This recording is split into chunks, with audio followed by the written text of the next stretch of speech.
This is CUBOT Note 9, and today we would like to demonstrate how you can set Opera as your default browser on this device. First of all, you need to launch the settings.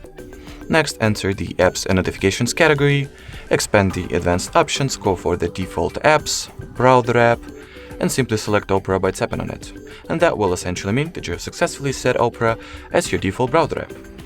There is also the second way to do that directly from the Opera application, so let's launch it.